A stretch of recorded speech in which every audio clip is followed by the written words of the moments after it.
Bismillahirrahmanirrahim. Banyak di antara umat Islam kita sayangkan mereka tidak mengetahui nilai hari-hari yang sedang dilalui sekarang. Bapak Ibu sekalian, kalau seandainya ada orang meninggal sekarang, orang yang sudah mati, dihidupkan kembali lalu diberikan pilihan dari 365 hari dalam satu tahun. Kira-kira kalau dia diberikan kesempatan hidup satu hari saja, yang mana dia akan pilih? Kata ulama, pastikan mereka akan pilih satu hari dari Ramadan. Karena Ramadan ini bulan yang sangat mulia. Bulan yang sangat mulia. Allah subhanahu wa ta'ala mengkhususkan dari kalangan malaikat Jibril, Mikail dan Israfil. Jibril pemimpin para malaikat, Mikail wakilnya, Israfil peniup sangkakala. Ini para pemimpin-pemimpin atau pembesarnya malaikat. Dari sekian miliar jumlah malaikat, Allah memilih dari kalangan manusia miliaran jumlahnya. Ya, bahkan kalau dari zaman Nabi Adam mungkin sudah puluhan atau mungkin sekian banyak jumlahnya, miliar ya. Itu Allah memilih para nabi-nabi dan rasul. Dan wajib kita imani 25 nabi dan rasul dari sekian miliar manusia. Mengerucut lagi ada 5 ulul azm, nabi-nabi pilihan, Nabi Nuh, Nabi Musa, Nabi Nuh, Nabi Ibrahim, Nabi Musa, Nabi Isa, Nabi Muhammad alaihi wassalam. Dan mengerucut lagi ke satu nabi yang paling mulia yaitu Nabi Muhammad alaihi wassalam. Allah muliakan tempat, ada Mekah sama Madinah dibandingkan tempat-tempat lain. Solat di sana pahalanya lebih besar, ibadah di sana pahala lebih besar. Begitu juga Allah khususkan waktu Ramadan lebih mulia daripada bulan-bulan lain. Ini bulan yang mulia. Bapak Ibu sekalian, Allah memang menargetkan kita di Ramadan sebagaimana dijelaskan dalam surah Al-Baqarah, ya ayyuhalladzina amanu kutiba alaikumus siyamu kama kutiba alal ladzina min qablikum la'allakum tattaqun. Hai orang-orang beriman, dibuatkan untuk kalian program puasa di Ramadan, program-program ibadah di Ramadan, sebagaimana telah dibuatkan program-program ini untuk orang-orang sebelum kalian, agar kalian mencapai tingkat ketakwaan. Kita sekarang sedang masuk di masa pelatihan, peningkatan skill, kalau mungkin di kalangan manusia SDM-nya, kalau ini skill spiritualnya. Bagaimana keimanan kita, ketakwaan kita kepada Allah atau kepatuhan kita pada Allah makin meningkat. Seluruh dunia, ya, kita kemanapun di muka bumi di hari-hari sekarang, kita akan temukan umat Islam akan sama. Umumnya, mereka siang hari puasa, mereka malam hari tarawih. Kalau kita masuk masjid, mereka lumba-lumba baca Quran. Pada saat buka puasa, orang berlumba-lumba memberikan kue, memberikan makanan, mengejar pahala. Bahkan di kota Madinah, Bapak Ibu sekalian, saya belum pernah menemukan ada cara mengajak orang buka puasa seperti mereka. Waktu tahun 1990 awal kami menginjakkan kaki di kota Madinah, waktu itu saya masih SMA, saya awal sekali hari pertama Ramadan terkejut gitu. Saya mengajak teman-teman dulu, ayo kita sama-sama ke Masjid Nabawi, yuk kita buka puasa di sana. Dari kejauhan di pelataran Masjid Nabawi, dan ternyata sampai hari ini masih sama. Saya terakhir juga, alhamdulillah setiap Ramadan saya bimbing umrah melalui travel yang Allah amanahkan, Uhud Tour ini, masih sama metodenya. Jadi saya lihat waktu itu pertama kali ada orang banyak, tapi mereka membelakangi masjid, Bapak Ibu sekalian. Jadi menghadap ke orang-orang yang datang. Waktu itu saya melihat mereka tuh berdiri seperti berbaris dan seperti menunggu orang, tapi jumlahnya banyak sekali.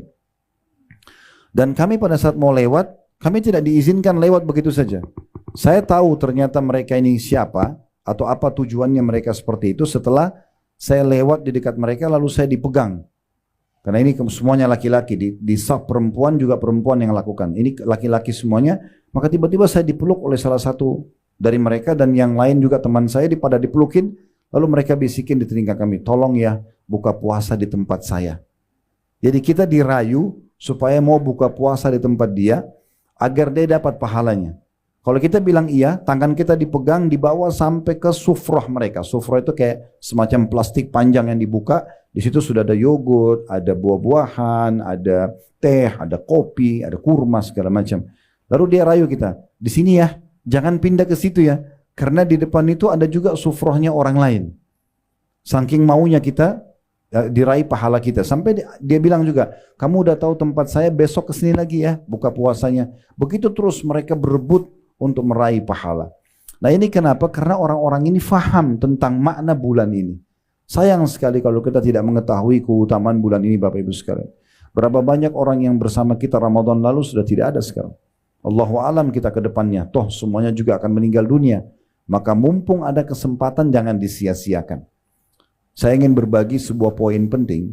Kalau Allah masih berikan kepada Bapak Ibu kesempatan untuk ibadah walaupun hanya berzikir satu subhanallah. Walaupun hanya sedekah dengan 1.000 rupiah. Walaupun hanya dengan sujud sekali. Walaupun dengan senyum kepada seorang muslim. Berbagi makanan, menjenguk orang sakit, bakti sama orang tua. Sesaat saja, jangan disia-siakan. Karena itu sudah cukup untuk menambah timbangan amal kita hari kiamat. Pernah di masa Nabi Muhammad SAW, Bu dan Bapak sekalian, ada 2 orang bersahabat dekat dan umurnya hampir sama. Mungkin di sini juga cukup banyak mungkin yang bersahabat. Ya, dia 2 orang ini bersahabat dekat, tapi subhanallah yang satu meninggal mati syahid di medan perang. Kemudian sepekan setelah itu meninggal temannya yang sahabatnya ini, tapi bukan mati syahid, bukan di medan perang. Mati di atas ranjang, mati biasa, ajalnya datang. Waktu Nabi Muhammad SAW mensolati jenazah yang kedua, yang bukan mati syahid, Nabi SAW bertanya kepada orang-orang yang ikut sholat di situ. Kira-kira menurut kalian bagaimana kedudukannya orang ini? Maka orang-orang yang hadir di situ mengatakan semoga saja dia bisa mencapai dan meraih derajat temannya yang mati syahid pekan lalu. Karena di mata para sahabat orang yang mati syahid lebih tinggi derajatnya. Maka kata Nabi SAW, demi zat yang jiwaku dalam genggamnya, maksudnya demi Allah, sesungguhnya orang yang baru kita sholatin ini lebih tinggi derajatnya dari temannya yang meninggal pekan lalu mati syahid, jaraknya antara langit sama bumi. Karena dia sempat beribadah seminggu yang temannya mati syahid tidak sempat lakukan. Apa maksudnya? Setiap ada kesempatan beribadah jangan disia-siakan. Apalagi bulan Ramadan, ini luar biasa. Nabi SAW kalau setiap tiba Ramadan menjelaskan kepada para sahabat, Qad atakum syahrul Ramadan syahrun mubarak. Telah datang kepada kalian bulan Ramadan, bulan yang penuh dengan keberkahan. Semuanya berkah. Waktu terasa berkah panjang, makanan terasa cukup, minuman terasa cukup, keimanan terasa maksimal. Ya. Jadi kita mau mengerjakan perintah, kita mau meninggalkan larangan, keberkahan luar biasa. Iftaradallahu alaikum siyamah. Allah telah perintahkan kalian untuk berpuasa di situ. Semua yang sudah balik muslim dari suku manapun di muka bumi wajib untuk puasa. Dia cuma bisa meninggalkan kalau punya uzur syar'i saja. Seperti wanita haid, orang musafir, orang yang sakit tapi diganti di hari lain. Kecuali juga orang yang pikun, yang sudah tidak bisa lagi puasa, atau orang yang punya penyakit kronis tidak mungkin puasa, ini diganti dengan fidyah. Tetapi ini adalah kewajiban. Lalu kata Nabi SAW, fihi tuftahu abwabul jannah. Di dalam bulan Ramadan itu dibuka semua pintu surga. Ini iklan resmi Bapak Ibu sekalian dari Allah SWT setiap tahunnya, dan saya sebagai penyambung lidah tanda kutip sini, sebagai seorang dai menyampaikan kepada Bapak Ibu sekalian. Iklan resmi dari 1 Ramadan kemarin sampai akhir Ramadan nanti, Allah Subhanahu wa taala menyampaikan semua pintu surga dibuka. Maksudnya dibuka pendaftaran masuk ke dalam surga. Ini saatnya sekarang kita daftar.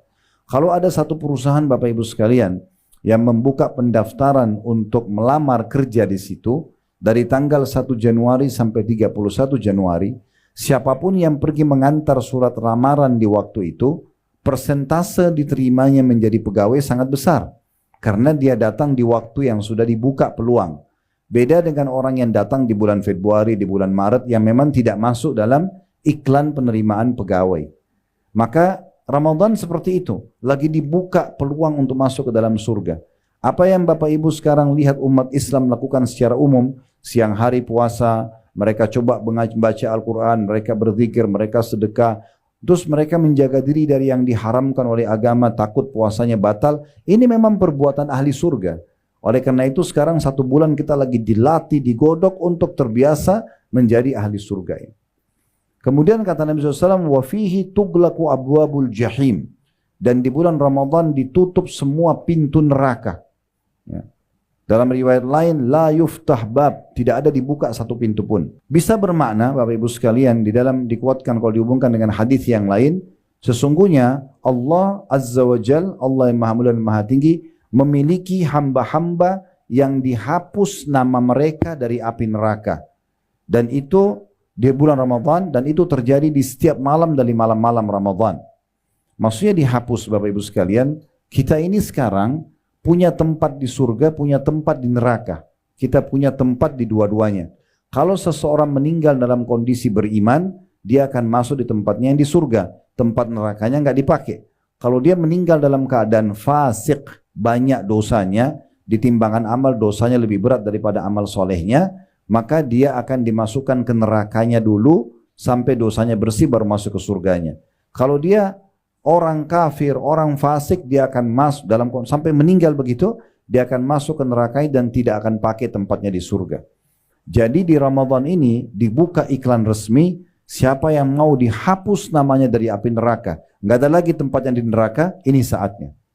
Kalau Bapak Ibu mengerti, itu sangat bagus. Tapi kalau tidak, saya jelaskan sekarang.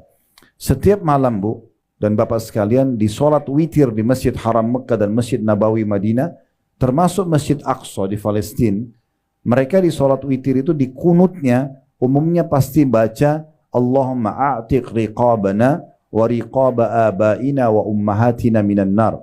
Ya Allah, selamatkanlah, hapuslah diri kami, ya, ayah kami dan ibu kami dari api neraka. Ini bulan Ramadan terjadi, nggak terjadi di bulan-bulan lain. Ya, di bulan lain mungkin bisa saja orang diselamatkan dari api neraka, tapi kalau Ramadan setiap malam dibuka bagi yang mau dengan cara memohon kepada Allah Subhanahu wa taala. Lalu kata Nabi SAW, wa fihi tughallu asyayatin. Dan di bulan Ramadan semua syaitan-syaitan dibelenggu. Syaitan ini yang biasa menyesatkan manusia, Bapak Ibu sekalian, itu dibelenggu. Makna belenggu, tangannya dirantai, lehernya dirantai, kakinya dirantai. Dia tidak bisa menggoda kita. Dalam hadis yang lain, tidak bisa menggoda manusia seleluasa menggoda di luar Ramadan. Berarti masih menggoda, tapi tidak sekuat di luar Ramadan. Ini peluang besar. Ya, sosok syaitan yang suka menyesatkan kita agar kita terjerumus dalam dosa, itu sudah dibelenggu. Sehingga dia sangat lemah dalam godaannya. Berarti kita sangat baik dan tepat untuk memperbaiki diri dan membenahi diri. Kalau kita rasionalkan, kita dengan syaitan itu sedang ada di garis start untuk lomba lari, maka syaitannya atau rival kita ini sedang dibelenggu, diikat. Ibu dan bapak jalan saja sudah tetap menang, karena dia lagi diikat. Oleh karena itu bulan Ramadan ini, kalau saya sering bahasakan di ceramah supaya mudah difahami, pasti tiba Idul Fitri nanti, semoga Allah panjangkan umur kita sampai ke sana dan diberikan Ramadan-Ramadan yang banyak ke depan insyaAllah, semuanya dengan kesempurnaan amal soleh dan iman. Maka berarti kita jaraknya dengan musuh kita 1 bulan Bapak Ibu sekalian. Sayangnya banyak orang begitu tiba Idul Fitri, lisannya bilang Alhamdulillah, bukan Alhamdulillah karena siap menjalankan ya pelatihan, ilmu pelatihan Ramadan, tetapi mereka mengatakan Alhamdulillah seakan-akan kena lepas dari belenggu ibadah, ya, penjara ibadah. Alhamdulillah tidak lagi puasa, tidak lagi sholat malam, tidak lagi baca Quran, tidak lagi tutup aurat, ya, saya sudah boleh buat dosa. Ini seperti orang yang sudah sampai di garis start, tinggal beberapa langkah saja dia masuk ke surga. Syaitan sudah jauh 1 bulan jaraknya, tapi dia menunggu di garis start, syaitannya datang mendekat kemudian menguasai dia kembali. Ini sangat sayang sekali. Lalu kata Nabi SAW penutupan hadisnya, fihi lailatun khairum min alfi syahr. Di dalamnya ada malam lebih baik daripada 1000 bulan. Tidak asing malam Lailatul Qadar, malam kemuliaan namanya. Tapi malam ini hanya ada di Ramadan. Dan kata Nabi SAW, taharraw Lailatul Qadar fi ashr awakhir min Ramadan. Kejar Lailatul Qadar itu di malam-malam ganjil di 10 terakhir Ramadan. Malam 21, malam 23, 25, 27, 29. Tapi teman-teman sekalian, saudaraku seiman, yang Allah nanti kasih taufiknya, Allah kasih kemudahan dia untuk bisa mengamalkan dan mendapatkan Lailatul Qadar, itu orang yang dari sekarang di awal-awal Ramadan sudah merindukan, sudah berusaha. Bukan orang yang nanti aja deh, malam 27 saya anggap itu Lailatul Qadar baru saya ibadah. Ya, mungkin Allah tidak akan berikan kepada dia. Tapi Allah berikan kepada orang yang betul-betul berusaha dan niat ingin mendapatkan itu. Karena ini tidak main-main. Hanya mulai dari maghrib sampai azan subuh, ibadah apapun yang Bapak Ibu lakukan, kalau pas Lailatul Qadar, maka dilipat gandakan menjadi 1000 bulan atau 83 tahun plus 4 bulan. Ini nggak main-main. Bapak Ibu bilang subhanallah pas Lailatul Qadar. Pahalanya sama dengan mengucapkan subhanallah 1000 bulan atau 83 tahun plus 4 bulan. Sedekah 1000 rupiah sama dengan sedekah 1000 bulan. Baca Quran, jenguk orang sakit, bakti orang tua, buka puasain orang, sholat dan segala macam hal itu dilipat gandakan 1000 bulan. Ini nggak main-main. Oleh karena itu saya sarankan, ini selalu saya sampaikan di pengajian, bagi Bapak Ibu yang butuh baju lebaran segala macam dari sekarang. Jangan 10 terakhir Ramadan justru sibuk di mall dan di pasar. Itu malam-malam i'tikaf, mengikat diri di masjid. Ya. Bagaimana kita ibadah mengejar Lailatul Qadar, bukan di jalan, bukan di pasar gitu. Semua dipersiapkan dari sekarang, kalau perlu sebelum Ramadan harusnya. Gitu kan. Karena kata Nabi SAW di penutupan hadis tadi, man haruma khairaha fakat harum. Siapa yang terharamkan dari kebaikannya Ramadan, maka dia telah terharamkan dari semua kebaikan. Kalau Ramadan aja kita nggak jadi baik, nggak lebih dekat kepada Allah, lalu kapan dia mau dekat sama Allah? Kapan dia mau baik? Kalau Ramadan dia nggak taubat dan memperbaiki dirinya, lalu kapan dia akan taubat? Toh waktu akan terus berjalan. Oleh karena itu Bapak Ibu sekalian, hati-hati sekali. Jaga baik-baik hari-hari kita, detik-detik kita di Ramadan. Apa yang Bapak Ibu kerjakan ini dengan berpuasa misalnya, itu pahalanya besar sekali. Ya, asal Bapak Ibu ikutin syaratnya, yaitu karena keimanan dan juga mengharapkan pahalanya. Karena kata Nabi SAW, man shama Ramadana imanan wahtisaba, ghufira lahu ma taqaddam min dzambi. Siapa yang berpuasa Ramadan karena keimanan dan mengharapkan pahalanya, maka diampuni dosa-dosanya yang telah lalu. Dan puasa yang Bapak Ibu lakukan ini adalah ibadah yang paling besar pahalanya. Sebagaimana Nabi SAW mengatakan, ya, kullu amal ibnu Adam yudha'af. Semua amal ibadahnya Adam akan dilipat gandakan, al-hasanatu bi asyri amthaliha. Setiap satu pahala dilipat gandakan 10 kali lipat. Ila sab'amiyah di'fin, sampai 700 kali lipat, tergantung kadar keikhlasan dia. Qala Allah Ta'ala, Allah yang maha mulia dan maha tinggi berfirman, Allah Azza wa Jalla berfirman, illa as-saum fa innahu li wa ana ajzi bihi. Kecuali puasa, dia milikku dan aku akan balas secara langsung. Yadha'u syahwatahu wa ta'amahu min ajli. Dia meninggalkan makanan dan minumnya, juga syahwatnya, karena aku, kata Allah. Lis-saimi farhatan, orang yang puasa akan dapat 2 kegembiraan. Farhatun 'inda fitri, kegembiraan pada saat buka puasa. Kayak sebentar kita mau buka puasa, setelah sekian jam kita haus, kering tenggorokan, kemudian kita minum yang sejuk, yang dingin misalnya, kita lapar, kita makan yang enak, yang halal, maka itu kegembiraan pada saat kita buka puasa. Kegembiraan pertama. Kegembiraan yang kedua, wa farhatun 'inda liqa'i rabbi, dan kegembiraan pada saat bertemu dengan Tuhannya. Wala khalufu fa'mus sha'imi 'atyabu 'inda Allah min rihil misk. Dan ketahuilah sesungguhnya bau mulutnya orang yang puasa di sisi Allah di hari kiamat nanti lebih wangi daripada bau kasturi. Orang yang sering puasa, mulutnya nanti akan mengeluarkan wangi yang lebih wangi dari kasturi. Puasa juga ini Bapak Ibu sekalian yang sedang kita kerjakan, perisai dari api neraka.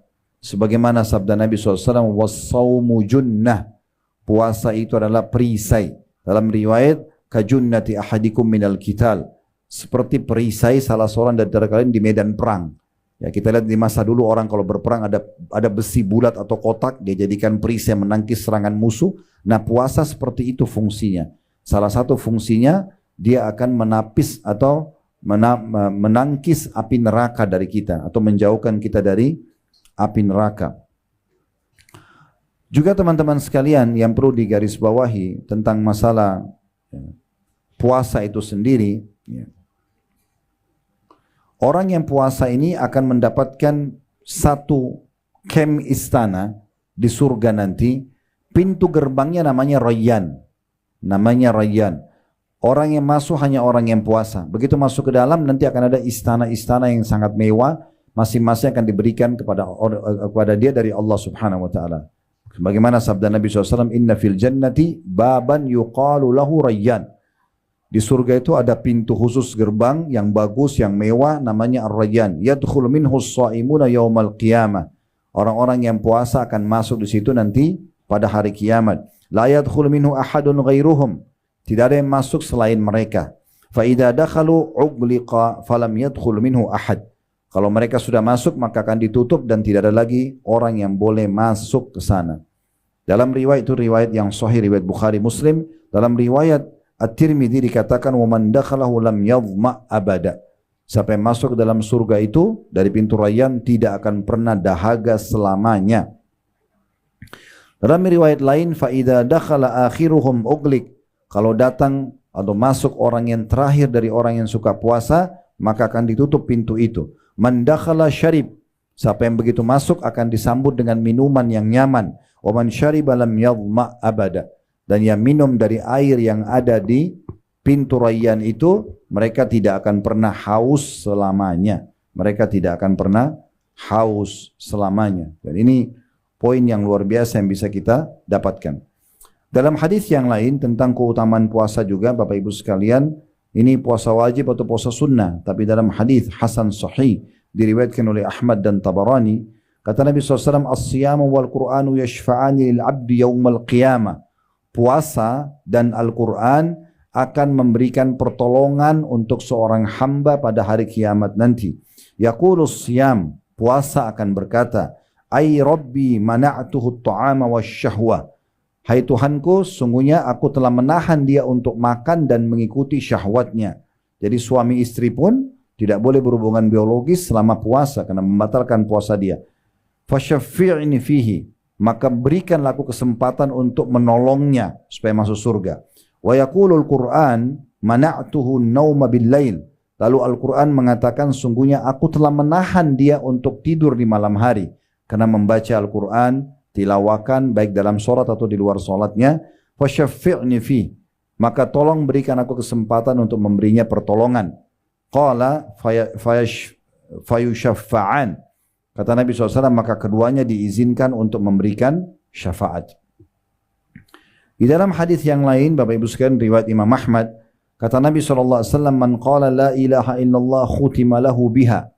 Siapa yang mengucapkan dengan tulus, ya, la ilaha illallah, maka hidupnya nanti akan ditutup dengan kalimat itu juga.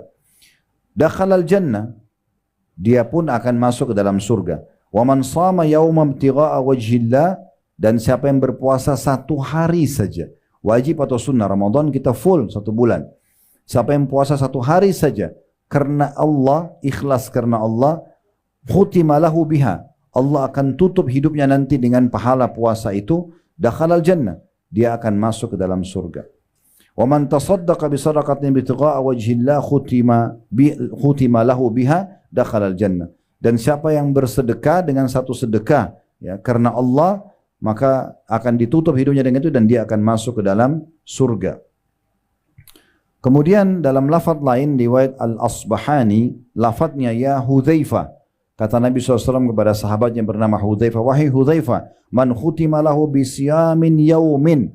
Siapa yang sempat ditutup hidupnya nanti meninggal dengan puasa 1 hari saja, yuridu bihi wajah Allah azza wa jal, dia mengharapkan wajah Allah yang maha tinggi dan maha mulia, adkhalahul jannah, dia pasti akan masuk ke dalam surga. Puasa ini kata Nabi SAW juga kepada seorang sahabat, ya, Abu Umamah berkata kepada seorang tabi'in, Abu Umamah berkata, qultu ya Rasulullah, saya berkata wahai utusan Allah, murni bi amal, perintahkan aku agar mengerjakan satu amal yang aku bisa banyak panen pahala, bisa bersin dosa-dosa. Qala alaika bis-saum.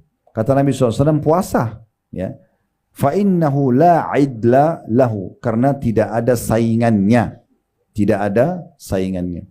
Bapak Ibu puasa ini sekarang, ikhlaskan karena Allah. Kalau Bapak Ibu puasa ikhlas karena Allah, 1 harinya saja, perhatikan dalam hadis sahih, yang diriwayatkan oleh Tabarani, kata Nabi SAW, man shama yawman fi sabilillah.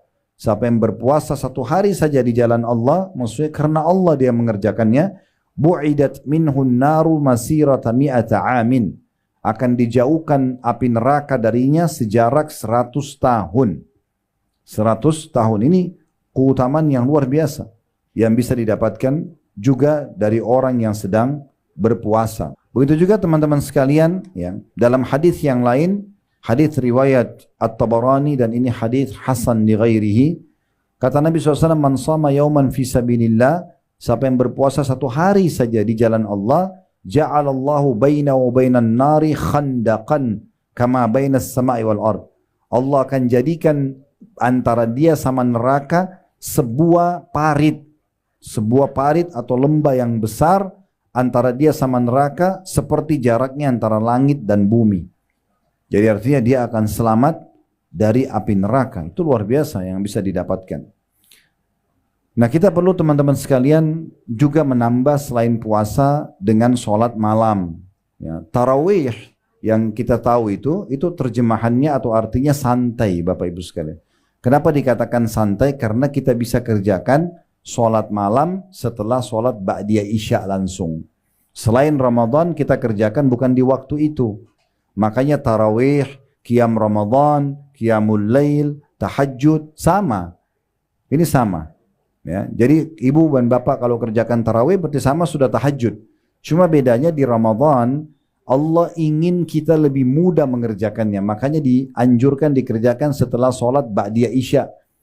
Sekarang saya berapa hari ini berjalan, kita selesai 8:30 maksimal sudah selesai setelah isya. Ya. Ada mungkin yang paling lambat mungkin sampai jam 9 malam, tapi sudah dapat pahalanya sholat malam. Ya. Dan kata Nabi SAW, man qama ramadana imanan wahtisaba ghufira lahu ma taqaddama min dhanbi. Siapa yang mendirikan malam Ramadan, ya, karena mengharapkan pahala dan juga karena keimanan dan mengharapkan pahalanya, maka akan dibersihkan dosa-dosanya yang lalu. Bapak Ibu yang berhalangan tidak bisa ke masjid, boleh sholat di rumah. Yang penting jangan sia-siakan. Ya, ini kesempatan emas, karena selain Ramadan kita kerjakan tahajudnya di akhir malam. Ya, kita istirahat dulu, mungkin 2-3 jam sebelum subuh. Ya. Walaupun sebenarnya sekarang kita lagi di training sama Allah. Umumnya saya tanya jemaah saya, Bapak Ibu kalau bangun sahur berapa lama sebelum subuh? Jawabannya 1 jam, ya, sebelum subuh, 45 menit sebelum subuh. Nah, kita dilatih dalam 1 bulan terbiasa supaya kita sahur. Dan kata Nabi SAW, tasahharu fa inna fis sahuri barakah. Makan sahur kalian, karena pada sahur itu ada keberkahan. Sebenarnya sadar tidak sadar Bapak Ibu sekalian, kita sedang, ya, dibiasakan bangun di waktu tahajud. Itu waktu tahajud tuh. Sahur itu waktu tahajud, itu waktu mustajab doa. Nah, kita dilatih di Ramadan. Cuman Allah mudahkan buat kita nggak disuruh tahajudnya di situ. Kita dimajukan di Ramadan di awal malam. Nah, itulah tarawih. Dan kalau bisa sholat berjamaah di masjid itu sangat bagus. Ya, ibu-ibu juga sama.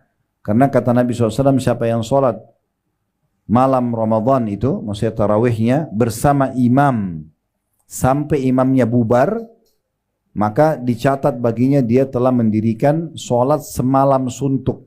Seperti Bapak Ibu tidak tidur sama sekali. Salam, sholat lagi, begitu terus. Itu kan berat. Tapi bisa kita dapatkan dengan cara sholat berjamaah bersama imam. Ya. Bersama imam sampai imamnya selesai atau bubar.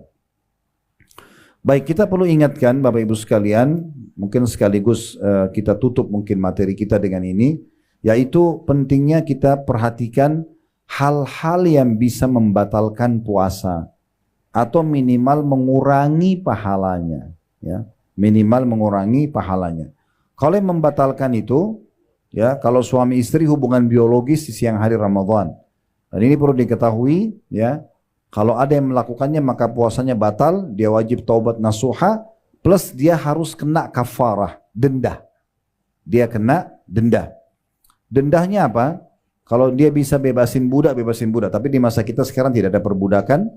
Kemudian yang kedua, kalau tidak ada budak tadi, maka dia berpuasa 2 bulan berturut-turut. Ini juga kalau masih berat, maka dia memberikan makan 60 orang miskin.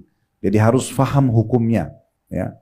Kalau malam hari, Allah berfirman dalam surah Al-Baqarah, "Uhilla lakum lailatas siyamir rafathu ila nisaikum, hunna libasun lakum wa antum libasul lahun." Pada malam hari, kata Allah Ramadan, aku menghalalkan kalian untuk menggauli istri kalian, mereka pakaian kalian dan kalian adalah pakaian buat mereka. Jadi biologis boleh dari mulai maghrib sampai subuh. Setelah itu tidak boleh lagi sampai terbenam matahari selama puasa. Yang kedua, makan dan minum secara sengaja. Ya, ini mungkin sudah kita tahu. Kalau ada yang lupa tidak sengaja, maka kata Nabi SAW, man akala aw syariba wa huwa sha'im falyutim saumahu fa innama at'amahu Allah wa saqah. Siapa yang makan dan minum sementara dia puasa dan dia lupa, ya, dia bukan sengaja, maka dia lanjutkan puasanya. Karena sesungguhnya Allah yang telah memberikan makan dan minum kepada dia. Kalau dia tidak sengaja, dia lupa, maka boleh lanjutkan puasanya.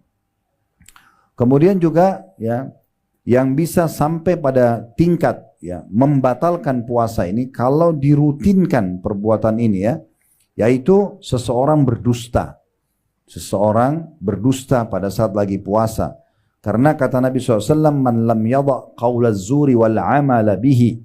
Siapa yang tidak meninggalkan dusta dan perbuatan dusta itu sendiri. Falaisa lillahi hajatun fi an yada'a ta'amahu wa syarabah. Allah tidak butuh untuk menilai lapar dan hausnya. Nah, ini bisa sia-sia puasanya. Kayak judul kita, Ramadan yang sia-sia bagi orang yang tidak tahu masalah ini. Hilang pahalanya, batal puasanya misalnya, ya. Jadi kalau dia bohong, maka bisa batal puasanya. Sama tadi hubungan biologis, batalin puasa itu kalau suami istri, apalagi kalau berzina. Itu akan jauh lebih besar dosa-dosa yang didapatkan gitu, ya. Dalam riwayat lain, man lam yada' qawla zuri wal jahla wal amala bihi. Siapa yang tidak meninggalkan dusta dan juga perbuatan bodoh, pelanggaran-pelanggaran agama, dan juga rutin mengerjakannya dalam riwayat An-Nasai, maka Allah tidak ada hajat untuk menilai lapar dan hausnya. Dalam riwayat yang lain disebutkan oleh Tabarani dalam Mu'jam al-Kabir, dan ini dikatakan hasan di ghairihi oleh Syekh Albani, kata Nabi SAW, man lam yada'il khana wal kadhiba fala hajata lillahi an yada'a ta'ama wa syaraba. Barang siapa yang tidak meninggalkan ucapan kotor dan dusta. Kalau tadi dusta sudah kita tahu bohong. Ucapan kotor ini seperti mencaci maki, kata-kata kotor keluar dari mulutnya, maka tidak ada hajat bagi Allah menilai lapar dan hausnya. Dia sama saja batal puasanya. Tidak ada yang bisa dia dapat pahalanya gitu, ya. Lalu bagaimana kalau seandainya ada yang ajak saya bertengkar, ada yang ajak saya ribut? Sabar Bapak Ibu sekalian. Sabar, jangan dilayani. Bahkan sunnah Nabi SAW kita jawab mengatakan saya sedang puasa. Saya sedang puasa. Dalam sebuah hadis yang hasan diriwayatkan oleh, sebenarnya hadis ini hadis sahih diriwayatkan oleh Imam Bukhari, ya, tapi Syekh Albani menghasankannya. Kata Nabi SAW, ya, qala Allahu azza wa jal, Allah yang maha mulia dan maha tinggi berfirman dalam hadis qudsi, kullu amal ibn Adam lahu illa siyam. Semua amal ibadah anak Adam miliknya atau sudah ditentukan kadar pahalanya kecuali puasa. Fa innahu li wa ana ajzi bihi. Itu milikku kata Allah, aku akan balas langsung. Kemudian dikatakan wasyamu junnah. Puasa itu adalah perisai. Fa idza kana yaumi shaumi ahadikum fala yarfuth. Maka kalau kalian sedang puasa jangan dia rafath. Rafath itu mengucapkan kata-kata sayang, cinta, rindu, ya, diikuti apalagi kalau diikuti dengan syahwat kepada selain pasangan halalnya. Ya, kalau bahasa kita sekarang pacaran tidak boleh. Kecuali suami istri. Kalau suami istri masih boleh sayang-sayangan segala macam, bahkan boleh cumbuan tapi tidak boleh biologis. Biologis sampai batal, ya. Tapi kalau orang-orang yang tidak halal itu jelas tidak boleh. Fala yarfuth wala yaskhab. Jangan dia berkelahi. Ya, jangan dia berkelahi di sini. Fa in sabbahu ahadun aw qatalahu falyakul inni shaim inni shaim. Kalau ada yang ajak dia bertengkar, ribut, maka jangan dia layani kata Nabi. Tinggal dia mengatakan saya sedang puasa, saya sedang puasa. Kemudian Nabi SAW juga mengingatkan kita dalam hadis yang sahih riwayat Ibnu Khuzaimah, laisa siyamu minal akli wasyurb. Sebenarnya puasa itu bukan hanya sekedar meninggalkan makan dan minum. Innamas siyamu minal lagwi warrafath. Tapi puasa yang sebenarnya adalah harusnya seseorang itu menjauhi perbuatan yang sia-sia, ya, dosa dan ucapan yang kotor. Fa in sabbaka ahadun aw jahila alaik faqul inni shaim inni shaim. Kalau ada yang sengaja mencaci maki dirimu atau menjahilimu, mengajakmu bertengkar, mengajakmu ribut, ya, maka cukup jawab, aku sedang puasa, aku sedang puasa. Maksudnya aku sedang ikut program puasa, aku tidak mau ikut-ikutan. Berarti ini memang peningkatan skill spiritual yang luar biasa, karena selain kita sibuk dengan ibadah, kita juga dilarang banyak hal yang memang buruk, caci maki, ya, berkelahi dan segala macam. Dalam riwayat Ibnu Khuzaimah, Nabi SAW bersabda, la tasabba wa anta shaim. Jangan kamu mencaci maki sementara kamu sedang puasa. Fa in sabbaka ahadun faqul inni shaim. Sebaliknya kalau ada yang mengajak kamu bertengkar atau mencaci makimu, katakan aku sedang puasa. Wa in kunta qa'iman fajlis. Kalau kau sedang duduk, kalau kau sedang berdiri, duduklah, supaya emosimu tidak terlampiaskan kepada orang yang sedang mengajak bertengkar.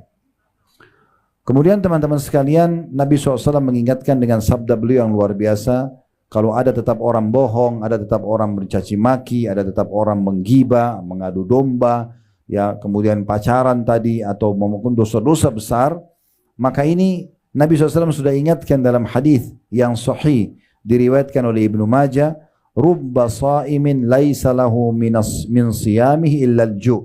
Berapa banyak orang-orang yang dia tidak dapatkan dari puasanya kecuali rasa lapar.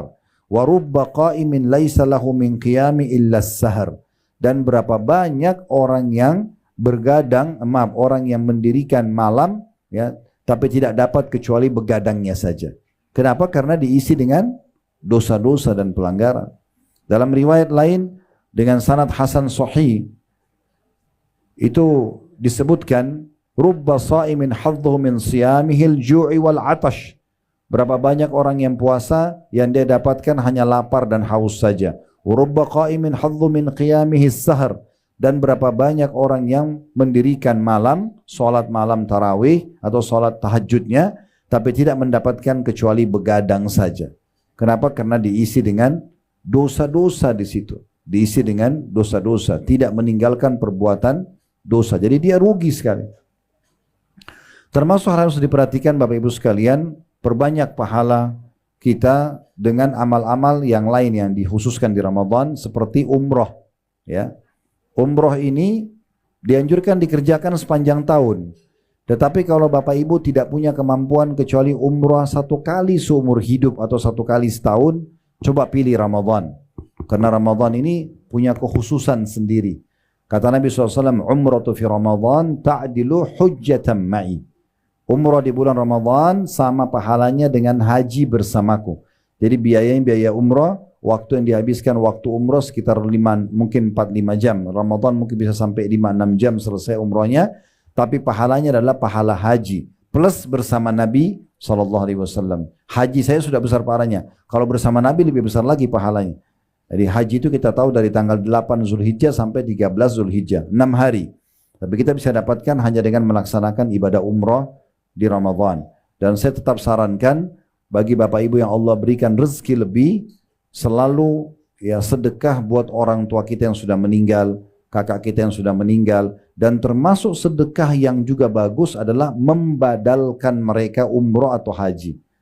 Serahkan kepada teman-teman travel yang ada badalnya, atau kalau ada kenalan kerabat yang tinggal di Mekah atau di Saudi, mereka bisa laksanakan di sana. Kalau kami biasanya kami titipkan ke teman-teman mahasiswa, dibayarkan ke teman mahasiswa, tinggal kasih namanya, kemudian dikerjakan ibadah umroh. Nah, umroh Ramadan untuk orang tua kita yang sudah meninggal dapat pahala haji. Kita niatkan juga kita ingin bakti sama orang tua. Sudah dapat pahala sedekah, dapat pahala umroh Ramadan, dapat juga pahala bakti sama orang tua, besar sekali pahalanya. Bahkan kalau perlu buatkan program haji, ya, tahunan, setiap tahun hajikan orang tua kita yang sudah meninggal. Begitu juga Bapak Ibu sekalian dengan sedekah. Secara umum di Ramadan, sedekah yang Bapak Ibu keluarkan adalah sedekah yang paling afdal. Kalau mau sedekah yang paling besar pahalanya ya di Ramadan ini. Apa saja bentuknya? Mau kasih sembako, mau kasih buka puasa orang, mau beli baju, apalah, bayarin listriknya pesantren, masjid, apa saja ya yang kita sedekahkan. Kata Nabi SAW, afdalus sadaqatu sadaqatu fi Ramadan. Sedekah yang paling afdal yang dikeluarkan di bulan Ramadan.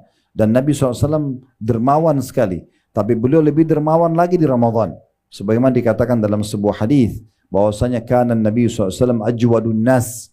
Nabi SAW adalah orang yang paling dermawan, suka sekali berbagi. Wa kana ajwadu ma yakunu fi Ramadan. Dan yang paling dermawan lagi Nabi itu di bulan Ramadan. Di bulan Ramadan. Jadi memang lebih banyak bersedekah.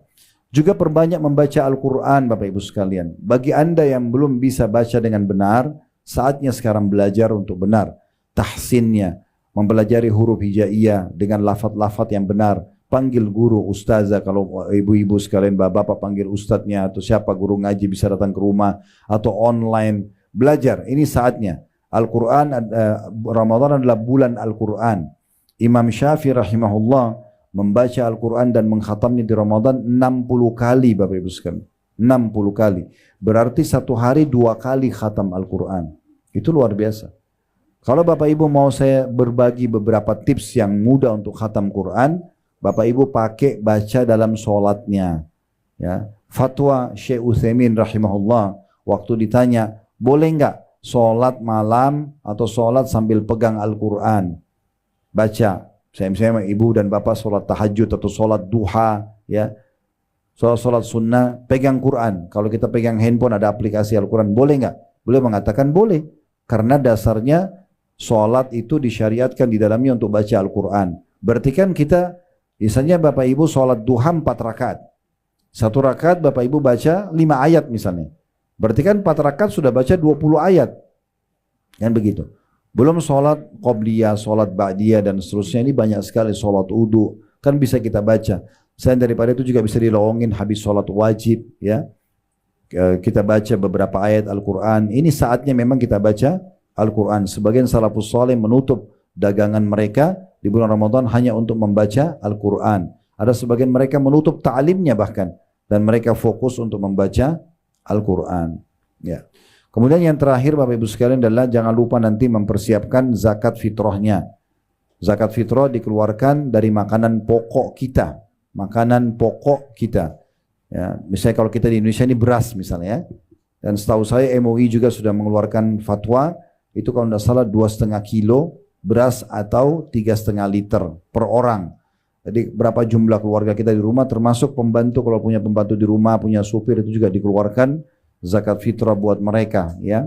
Nabi SAW mengatakan dalam sebuah hadis hasan diriwayatkan Ibnu Abu Dawud dan Ibnu Majah, ya, Ibnu Abbas berkata radhiyallahu anhu, farada Rasulullah sallallahu alaihi wasallam shadaqatul fitri tuhratun lis-shaimi minal lagwi war rafathi wa tu'matun lil masakin.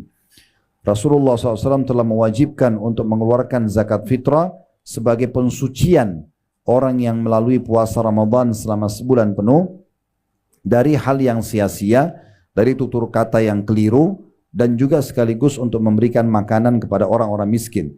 Faman addaha qabla sholati fahiya zakatan makbulah. Siapa yang keluarkan sebelum pelaksanaan sholat Idul Fitri, maka dia adalah zakat yang diterima. Waman addaha ba'da sholati fahiya sadaqatun minas sadaqah.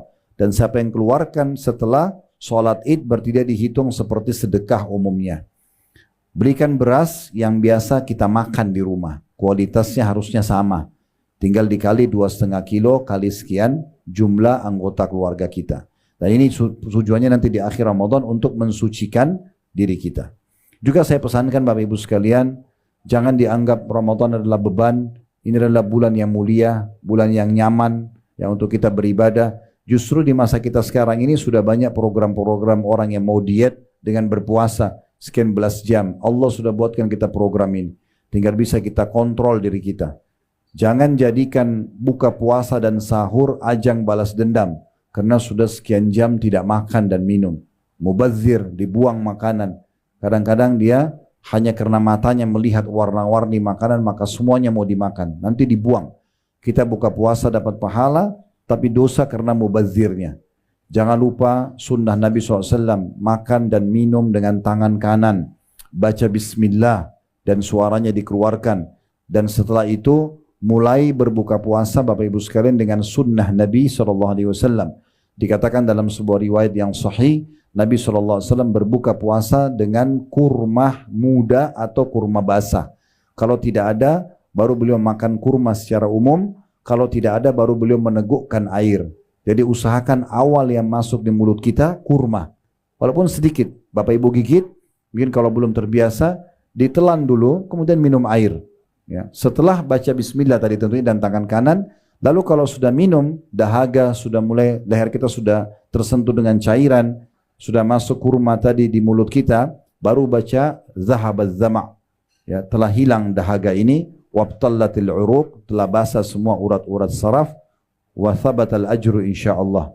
Ya, dan sudah tercatat pahala insyaallah. Sama juga dengan sahur ya. Sahur itu bukan ajang untuk makan yang banyak sebenarnya. Justru kesempatan kita menurunkan berat badan, diet, sehat ya. Karena kata Nabi SAW, sebaik-baik makanan seorang muslim di saat buka puasa dan sahur adalah kurma. Nabi nggak bilang daging, nggak bilang roti dan segala macam. Bukan tidak boleh, tapi Nabi mengatakan sebaik-baik makanan seorang muslim di saat buka puasa dan sahur adalah kurma. Ada penelitian oleh salah satu dokter di Mesir. Beliau punya channel YouTube juga, tapi dalam bahasa Arab. Beliau pernah mengangkat salah satu hikmah hadis Nabi SAW yang mengatakan siapa yang makan 7 butir kurma ajwa di pagi hari, maka dia akan selamat dari segala jenis racun dan sihir. Ini selain di bulan Ramadan ya, kita dianjurkan makan kurma ajwa 7 butir di pagi hari. Kalau lagi puasa, pada saat buka puasa dan pada saat sahur usahakan ada kurmanya gitu ya. Maka beliau mengatakan ada penelitian diadakan di beberapa universitas termasuk di Oxford dan yang lainnya. Itu kenapa apa kandungan kurma dan kira-kira seberapa besar kadar energinya di situ. Ternyata betul-betul surveinya luar biasa, secara ilmiah terbukti 1 butir kurma itu sudah bisa memenuhi 7% dari kebutuhan nutrisi hari kita. Berarti kalau kita makan 7 butir kurma saja sudah 49%. Ya, artinya kita makan sebenarnya kurma Bapak Ibu sekalian 10 butir, 12 butir walaupun dicicil dari buka puasa sampai mungkin habis tarawih, itu sudah cukup untuk semua energi yang kita butuhkan dalam seharian.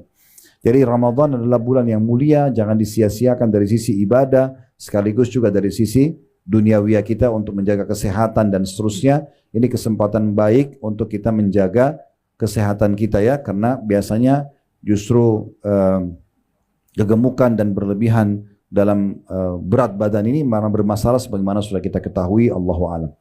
Baik Bapak Ibu sekalian, mungkin ini bahasan yang bisa kami sampaikan. Semoga insya Allah bisa diambil manfaat dan ilmu dari apa yang kita bahas, dan Allah terima seluruh amal-amal soleh yang pernah kita kerjakan, yang sedang kita kerjakan, yang akan kita kerjakan sampai menjelang ajal nanti dengan pahala yang sempurna. Dan semoga Allah menjadikan kita orang-orang yang beruntung, yang paling beruntung justru di Ramadan ini, dalam Ramadan yang lalu dan juga akan datang, yang paling banyak meraih pahala, pengampunan dosa dan rahmat Allah Subhanahu wa taala. Dan selalu kita doakan agar negara kita selalu menjadi negara yang aman, tentram, damai, dan Allah karuniai kita pemimpin Indonesia ini sampai menjelang hari kiamat nanti, walaupun kita sudah tidak ada, pemimpin yang baik, yang adil, yang amanah, bertanggung jawab, dan juga menjadikan masyarakat selalu masyarakat yang gotong royong dengan pemerintah, menjaga kemerdekaan, persatuan dan kesatuan kita sehingga kita maju dan makmur dan menjadi contoh bagi negara-negara yang lain. Dan tidak pernah lupa kita doakan saudara kita di Palestina, terutama di Gaza di hari-hari sekarang yang sedang tertindas. Semoga Allah ikhlaskan niat mereka, terima para syuhada mereka, mulakan Islam di tangan mereka dan tangan kita semua, dan semoga Allah ikut sertakan kita bersama mereka di pahala, baik dengan doa, dengan harta, juga dengan jiwa kita. Dan semoga Allah dengan kemahamurahannya menyatukan kita semua di surga firdausnya tanpa hisab, mana disatukan dalam majlis ilmu yang mulia ini. Mungkin begitu saja Bapak Ibu sekalian. Kalau ada benar dari Allah, ada salah dari saya, mohon dimaafkan. Dan mungkin saya tidak bisa ikut berbuka bersama-sama karena masih ada janjian sama orang. Selamat berbuka puasa, semoga diterima pahala puasanya insyaallah. Subhanakallahumma bihamdika asyhadu an la ilaha illa anta astaghfiruka wa atubu ilaik. Wassalamualaikum warahmatullahi wabarakatuh.